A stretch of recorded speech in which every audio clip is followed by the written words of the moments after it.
There are 5 things that could be keeping you from getting from chapter 1 to chapter 2. And in this video, we're going to talk about all 5, plus how to fix them so that you can move on in your book and write an amazing story. These are common mistakes I made in my own work before I got published. I wrote 10 books in 8 years before I sold my first one.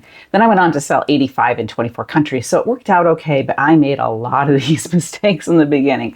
And I still do from time to time. I have to remind myself to add these things in. And so I'm going to help you figure out if you're having one of these problems and how to fix it so that your book can become amazing and readers will rave about it. The 5th one is one you may not even be aware you're making. The first mistake you might be making is not having enough plot.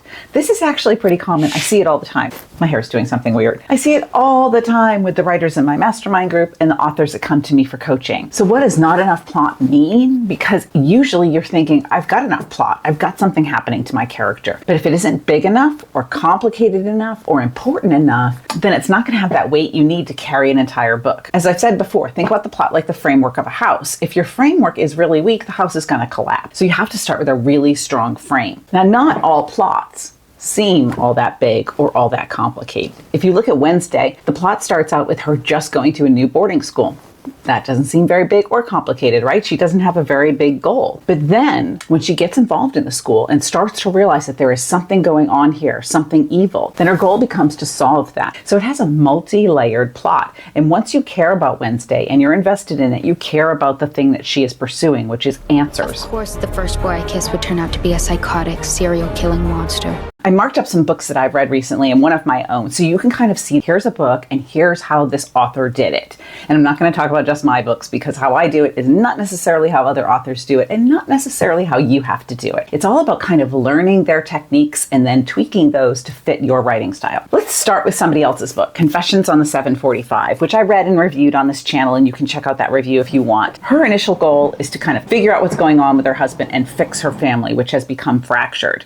The catalyst for change is twofold. It is one, when she sees the nanny with her husband on the nanny cam and the two of them are fooling around, and then when she meets the woman on the 745, Martha. That becomes the external plot. And Lisa Unger hints at it just enough for you to be intrigued. She has a couple of lines in the first chapter. That's that little hint of suspense, that little hint of darkness, that little hint of something bad on its way. Her dealing with this darkness inside herself, now that creates a little twist that I didn't see coming. And that's enough to keep me turning the pages. In the secret ingredient for happy marriage, they're behind on their bills and she's trying to keep her family together. And that's what the whole first page and a half is about. And then I create the catalyst, which is on page 2, and it's right there on her front door, notice of auction. So now all of a sudden she has a ticking time clock. So what is your writing exercise for this? I want you to think about what is the worst thing that could happen to my character at this exact moment in time.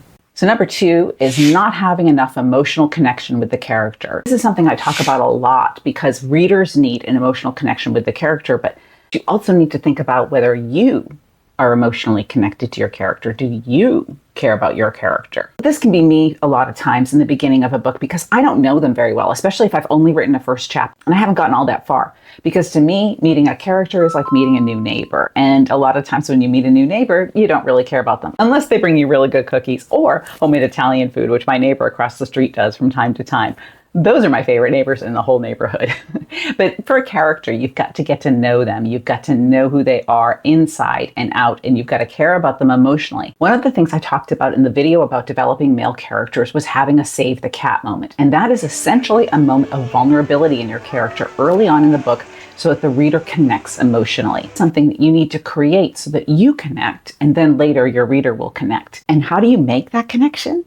You build it out of commonality, the things that all of us understand, loss and grief and broken hearts and all of those things. In The Wizard of Oz, we have that moment of vulnerability with Dorothy when Mrs. Gulch comes and takes Toto. And you care about her, you want to see her get back home, you want to see her save Toto and get rid of that really mean Mrs. Gulch. So that moment bonds the viewer to that movie, bonds the viewer to Dorothy, and makes that a classic. Let's talk about that in Confessions on the 745. She also has a moment where she looks at a picture of what they used to be and how happy they used to be. That is her very tiny moment of vulnerability. It's only a couple paragraphs, and that's really all you need. Just a teeny tiny bit for the character to bond with the reader. And Lisa Unger does a great job with little teeny tiny details that make it come alive and make me care because I can see that in my own life. We all have those kinds of things that the kids have made very well intentioned that are hideously ugly.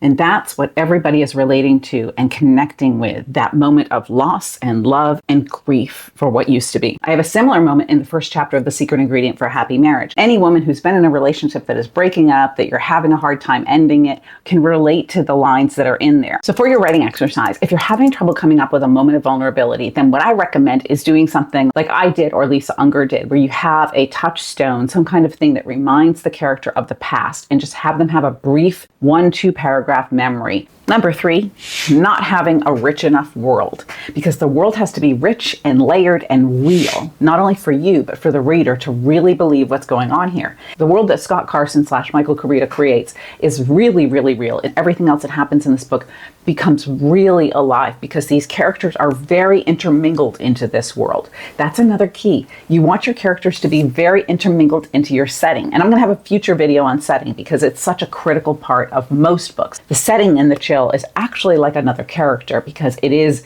the entire thing that is threatening every single person in this book. Real life has layers. It has all kinds of things going on at one time. If you think about it, like I'm drinking this cup of chai and I'm filming this video and I'm sitting in my office and I'm surrounded by work I should be doing and books I want to read and all of these other things. And there are layers to that. There are memories sitting up on that bookshelf there. There are things that I need to do sitting over here. There are worries and bills and things like that sitting over there. So there's multiple layers just to this tiny little space that I am in here. And if you can create that kind of multi-layered real world for your characters, you will be more invested in finding out what happens next. So for your writing exercise, I'd like you to do a before and after. Pick a scene of your character's ordinary day-to-day life and then add a lot of details to it that are A, important to the character, and B, important to the plot. And if you don't quite know what the plot or the character is yet, that's okay. Just add details and you can always expand on those or take those out later on. And you're going to want to stay tuned for number 5 because it's probably something you haven't thought about, but also very important to how you get from chapter 1 to chapter 2 to the end. The 4th mistake you might be making is not enough motivation.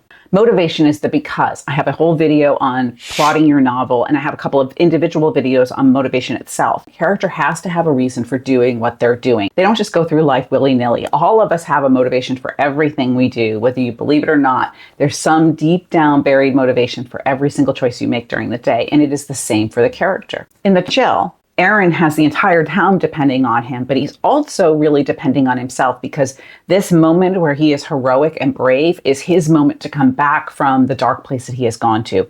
It is also a way to make his father proud and to redeem himself in the eyes of everyone around him. And that motivation is what makes me care and makes me want to get to the next chapter. You want it to be important to you and to the character, and then it will be important to the reader. So for a writing exercise, I want you to list 6 motivations. If you're having trouble with that, watch the motivation videos. Sometimes it helps to break it down on each individual scene. Number 5 is something I see all the time, but in sort of a backwards way. I'm in a bunch of writing groups, and I've seen tons of people ask, what genre should I write? They're asking that because they want to know which will make the most money. Now, I get it. Certain genres sell a lot more than others. Romance, for instance, is 58% of the market, last I checked. But if you don't care about writing a romance, if you don't want to write a romance, it will show on the page. And what's more, it'll be like dragging your pen through the mud every time you try to write another page. And you're not going to want to write chapter 2, never mind chapter 22. So don't write something you're not passionately excited about. That's not going to be something that you are dying to write to the end. You need to write what you love,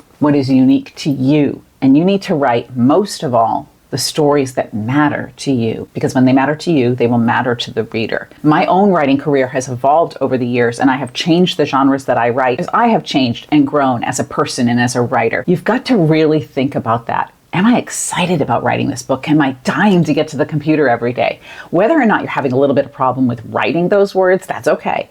That will happen to you. But are you excited about finding out how the book ends? And when I get excited about finding out how a book ends, then I know I have struck the right genre, the right book, the right tone, the right everything. And that's going to get me from one chapter to the next. I don't really have a writing exercise for this one because what I want you to do is to take a step back and think about this. Give your mind space to breathe. Think about what you really want to write. It's a lot to write a book, and you want to make it worth your while and something that you are super proud of because you love it so much. And if you have a question on anything writing related, drop it below. I'll answer it or do a video on it because my goal is to help you write a really great book from start to finish.